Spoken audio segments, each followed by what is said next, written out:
Beleza, luz, câmera e ação, mais um novo vídeo aí sobre o Mode. Agora eu vou explicar um pouco as motivações de se utilizar o Mode, da onde que surge, e por que ele é o ambiente que eu escolhi.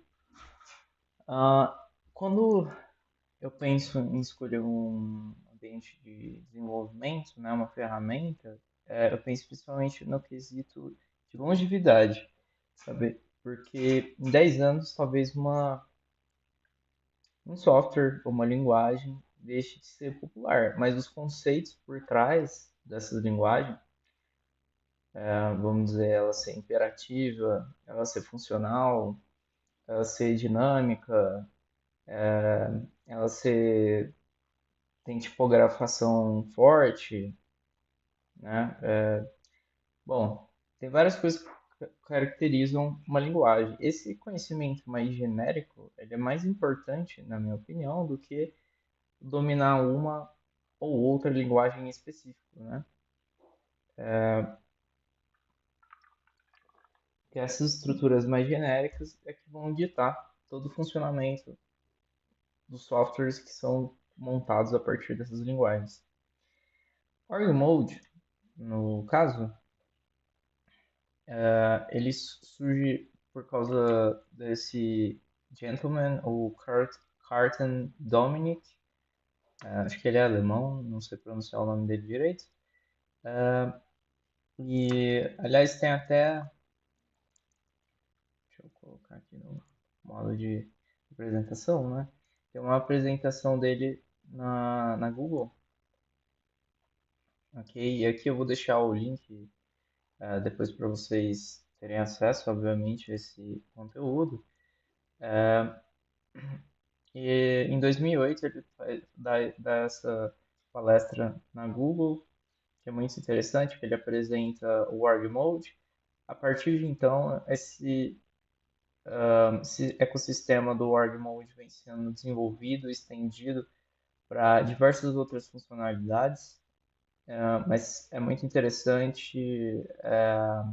Acho que vem desde 93, na verdade, né? Mas, bom, enfim, todas as funcionalidades do Org Mode são bem discutidas, a base pelo criador nessa palestra, e dá para você ter uma ideia bem sólida. Indico a todo mundo que tiver mais interesse na ferramenta. Também mais recente, outra referência, o, também não consigo pronunciar bem o nome dessa pessoa, mas eu vou tentar meu melhor. Timbaut Leston, em Oxford, ano passado. E ele é da área e é muito popular no exterior na área de bioinformática, tá? Que é uma área da ciência muito nova, mas que utiliza muito de matemática, biologia, modelos matemáticos, né? E computação aplicados à biologia.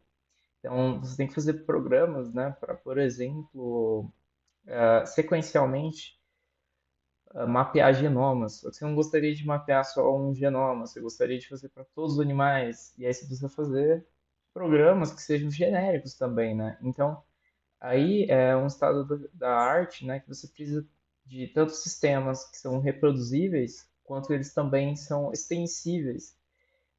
Então, nesse contexto, né, o autor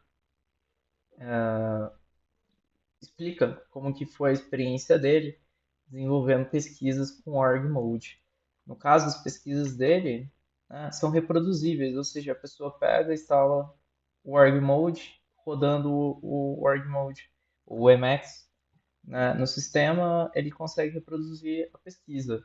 Obviamente, existem outros sistemas, né, igual o Jupyter, entre outros, que tentam o mesmo objetivo, porque eles participam do mesmo paradigma, que é o Literate Mode, ou Literate Programming, né, que vem do criador de LaTeX, Knuth, ele que idealizou esse paradigma, você poder misturar notas, texto puro com código, Ok.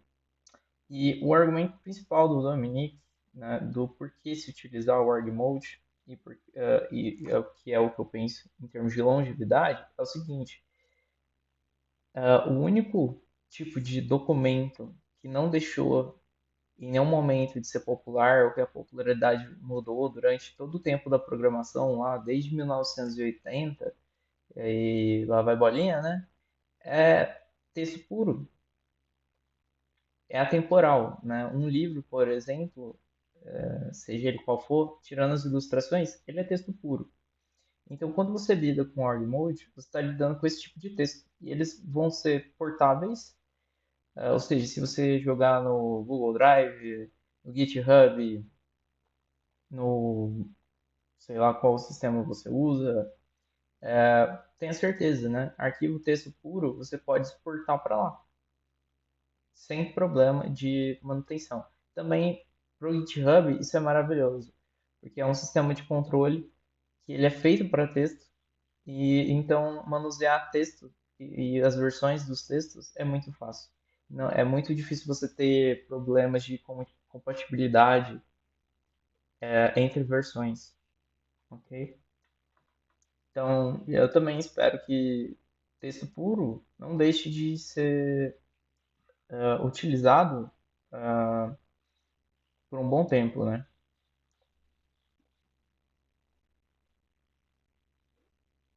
Bom, vamos lá, né?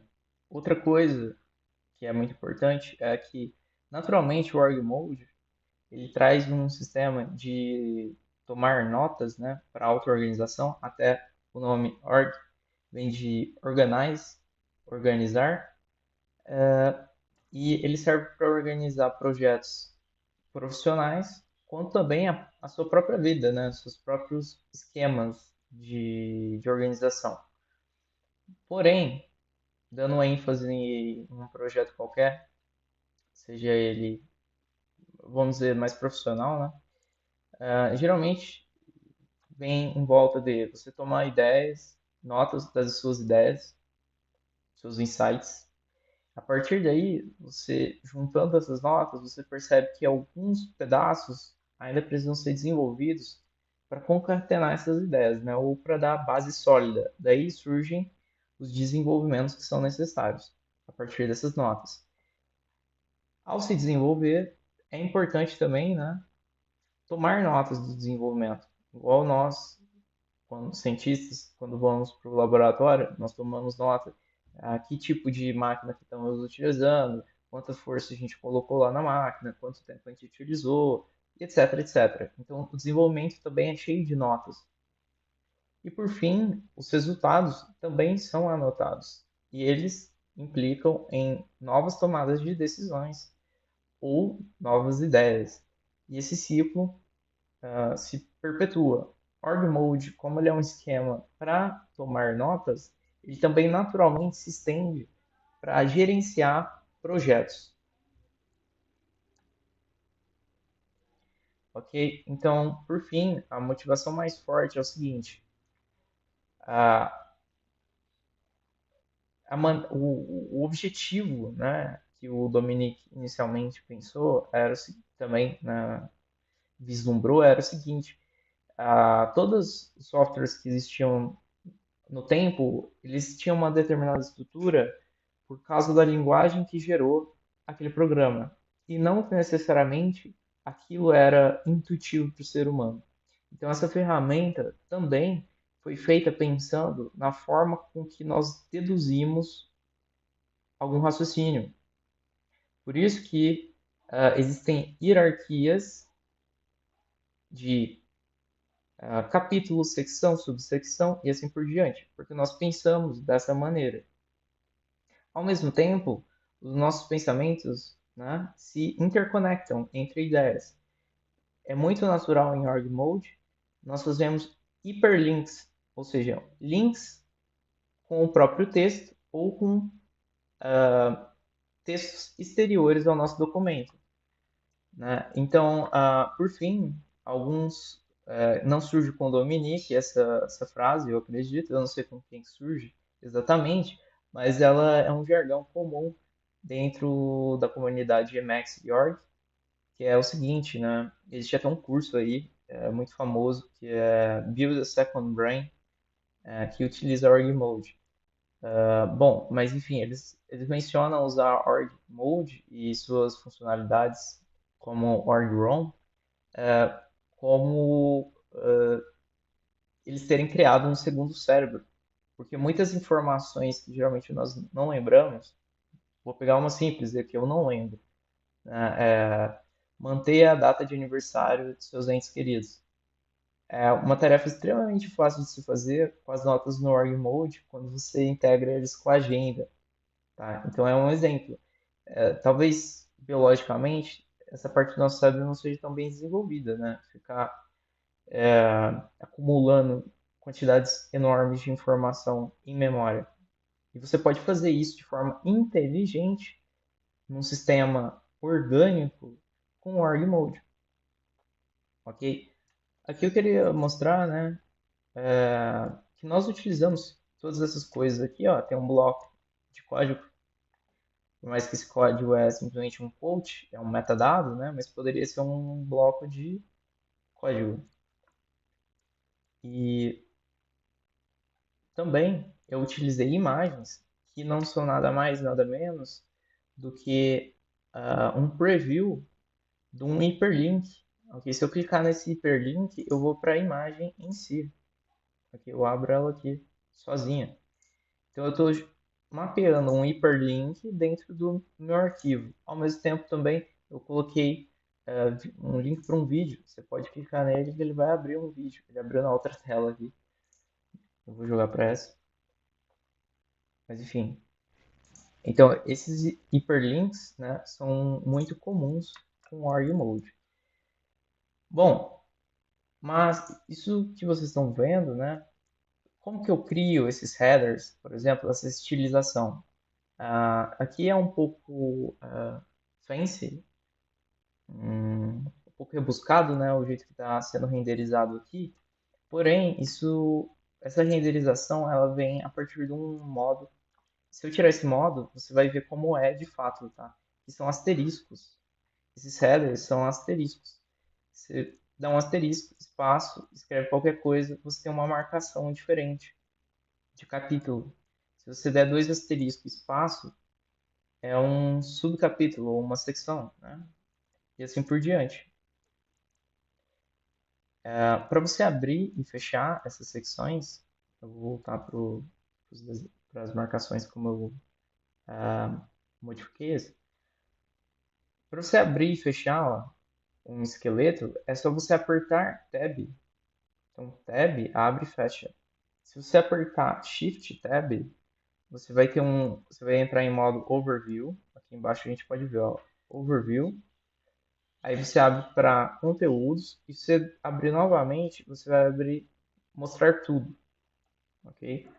Ao mesmo tempo, você pode ter o mesmo ciclo, só que para headers específicos. Aí você vai apertar Tab no header que você quer, ok? E eu estava fazendo uma apresentação, né, com esse arquivo org. A partir desse outro pacote que estende o org por meio de árvores não seria árvores lógicas, né? Mas árvores que mapeiam as subdivisões do seu documento. Então, ela chama Org Tree Slide Mode. Se você apertar aqui, ele entra no modo de apresentação. E tem o Org Tree Slide Mode. Você pode, né, modificar ele. Por exemplo, se você não quer que fique aparecendo esses nomes. Você pode pôr Simplify, Simple Profile. Então, quando você ativar novamente, ó, ele só fica o header, ok? Para você ter um preview das imagens, você pode apertar Ctrl+C, Ctrl+X, Ctrl+C, Ctrl+X, Ctrl+V de Visualize. Ctrl+X, Ctrl+C, Ctrl+X, Ctrl+V, beleza? Então é isso. Desaparece imagens. Outra coisa que é muito comum de se utilizar no Org Mode seria, né, para tomar notas, o sistemas de organização. Então, o que que isso quer dizer, né? Então, vamos dizer que eu tenho uma nota aqui, TCC, e aí eu tenho aqui o objetivo que eu tenho que fazer, introdução, tipografia, depois outra coisa, tem que ver a tipografia do meu documento. Ok. Aí nós podemos colocar como um sistema to-do, por exemplo. Como que eu abri essa tag? Né? Isso aqui ele trabalha com metadados. Você aperta Shift, seta para a direita. Shift, seta para a direita de novo, ele vai começar a andar em todas as opções que eu configurei. As mais utilizadas é para fazer, próximo, feito, né? Que é a base do sistema de organização GTD, né? Get Things Done. E esses to-dos, eles fazem parte de uma marcação do ecossistema mais abrangente. Você pode abrir aqui um negócio que chama Org Agenda, ok? E eu posso listar, por exemplo, aqui, ó, não tem como eu andar aqui nesse buffer, mas é ter, né, todas as entradas.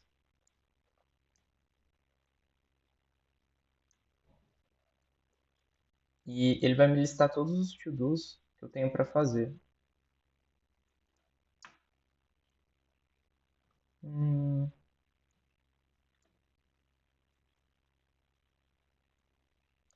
bom, parece que o Org Agenda não. Ah, aqui, dashboard. Vamos no dashboard. Bom, parece que ele não está captando. Esse to-do aqui, eu tenho que ver qual que é o problema dessa configuração. Mas em geral, você vai ter. Eu vou fazer um vídeo especial depois para sincronizar outras funcionalidades. Mas esses to-dos podem sincronizar com agendas. Tem como você exportar esses to-dos para agendas do Google, e vice-versa, né? Agendas do Google você exportar para Org Mode, entre muitas outras APIs que existem. Uma que eu costumo utilizar muito é Org Pomodoro. Tá? Então você já ouviu falar do Pomodoro, outra técnica para aumentar a produtividade, né? Então ele aqui, ó, ele cria um timer e na hora que esse timer acabar, ele vai lançar um som para eu saber, né, ser notificado que acabou o tempo. Daí eu tenho 5 minutos de descanso, depois eu volto a fazer outro Pomodoro e assim por diante. Tem momentos de descanso. Depois, né, tem como você, por exemplo, org Pomodoro, ele vem com duas principais comandos. Ele é um pacote bem simples, que tem como você estender aqui, ele fazer o cálculo de quanto tempo se passou, ok? Eu tenho sistemas de tabelas para analisar minha produtividade, fica no ponto .emacs, ponto .d, org files, metrics. Aqui em metrics, eu tenho primeiro, né, o Pomodoro listado várias coisas que eu faço, que eu tenho para fazer, que eu faço ultimamente. E aqui embaixo, depois de eu fazer a tarefa com o Pomodoro, eu copio e colo para cá e crio tabelas, ok? De tempo. E depois, quando isso aqui vai para o GitHub, que tá lá no meu sistema de controle, eu tenho tabelas muito bem renderizadas. Também dá para eu renderizar em, vamos dizer, relatórios de progresso e assim por diante. Ok? Então aqui está um overview de como utilizar o Org Mode. E né, se formos abrir o Org Mode, ele não é nada mais, nada menos do que texto puro e marcação. E umas marcações bem simples. Tá? Durante o curso, será apresentado modos de você programar metadados para você conseguir utilizar exportação para LaTeX e criar documentos prontos a partir de notas de texto puro. Talvez outra coisa, a última coisa, antes de eu terminar esse vídeo, que seja interessante eu apresentar, seria a integração do Alcutex com o OrgMode. Então, ele é um back-end de LaTeX para OrgMode e para Emacs em geral. Também serve em outros sistemas de desenvolvimento além do Emacs. Eu acho que existe maneira de você utilizar o Alcutex no Vim também. Porém, a gente utiliza aqui no LaTeX. Então, como vocês vão ter esses snippets, né, como eu já mostrei, vamos começar um sistema de equação aqui. Escrever uma fração. Defrac 3 e 2. Defrac 2 e 3. Okay? Quando a gente tem um preview, ó, eu criei uma equação alinhada em curtíssimo tempo, né? Enfim, e aí eu consigo ter um preview do LaTeX com o comando counter C, counter X, counter L. Como os meus dedos estão já aqui no meu mindinho, está na região do counter, shift, do Windows e do Alt, né? Tá ali naquela região. Counter C, Counter X fica muito simples, eu só tenho que mover meus dedos indicador e médio. E por fim, o Counter L, eu vou estar pressionando o Counter com o meu mindinho e o L com a mão direita do indicador. Então vira são três teclas, mas que são apertadas no mesmo tempo que uma ou duas no máximo, né? Então tá aí, o Alcutex é uma maneira de você ter um preview de LaTeX. Então você vê que tem uma integração muito interessante com o LaTeX, ainda mais depois que você exporta para um arquivo text e para um PDF em si. Beleza? Então tá aí uma apresentação básica do OrgMode que será utilizado nas apresentações da CMF.